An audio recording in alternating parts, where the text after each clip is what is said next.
Hello everyone, and welcome to the Urban Nerd. I figured I'd pick up my YouTube channel where I left off with some programming videos and expand upon that. I'm going to have some more programming videos in line with some Node.js or JavaScript, but I also like to add some 3D printing videos as well.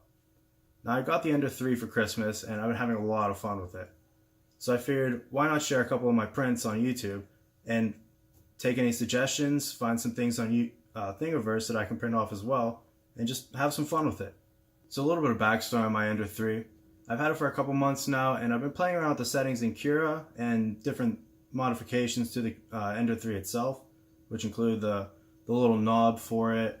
I've added some plastic links to the back so the wires don't get caught on anything. And recently I just had to purchase a glass bed because the bed that came with mine actually ended up ripping. Now I wasn't printing in ABS either, I'm strictly only printing in PLA, but somehow either due to me scraping too much on the bed or it was just weak in that point, the middle of the bed ended up ripping up. Now switching to a glass bed actually has been a really great change for it because the prints on the bottom are actually very smooth, although there are dimples in the bed, and also the print will actually come off much easier whenever the bed is cooled. Now heating the bed does take longer and cooling of the bed takes longer, so you can't necessarily peel a print off after it's done printing and then start another one. Now to kick off my first video, I printed something out that I've been eyeing up for a while and I decided it was time. I printed this Fractal pyramid by Ricktu on Thingiverse. Now there will be a link down in the description, and this turned out really well with this multicolor filament.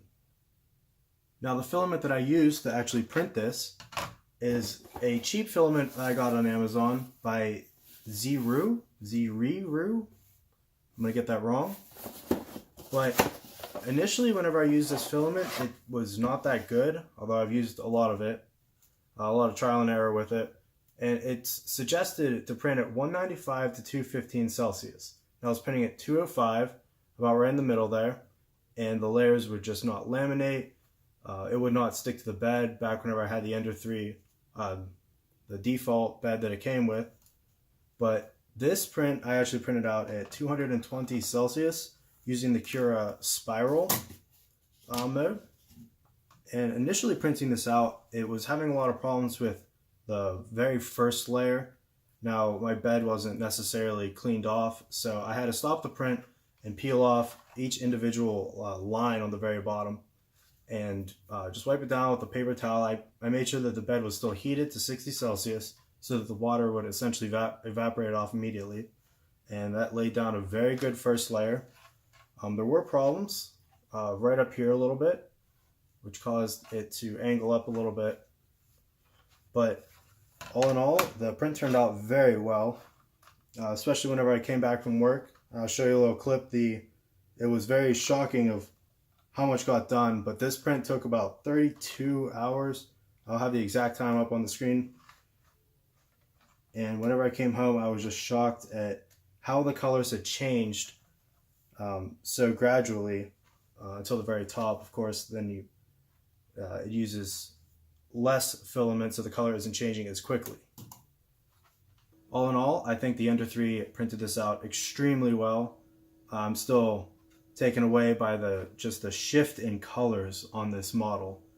Although, getting back to the glass bed, it took a while for me to get this actually off the bed because of since it's so big, it had to cool down a lot because, I mean, this whole area was stuck to the bed and it was pretty much about like 80% of the bed was taken up by this print. And I'll show you some of the close-ups on the layers. And I mean, for a printer that is this cheap, I wouldn't expect anything more or less from it. The fact that it got all these tiny little pyramids in here is actually just shocking still. Now this was printed in spiral mode, so the bottom of the pyramids I see are not that complete, the very small ones, but if this wasn't printed in spiral mode, it probably would have completed them better, but the print time would have been drastically increased. Now as you also saw, I was not printing this out with any sort of special PLA.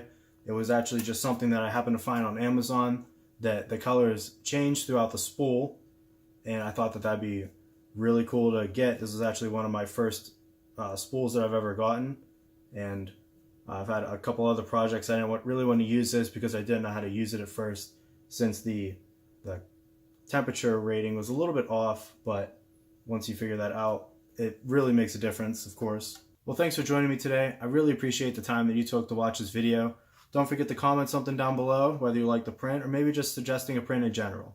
And also, don't forget to subscribe, of course. I'll see you in the next one.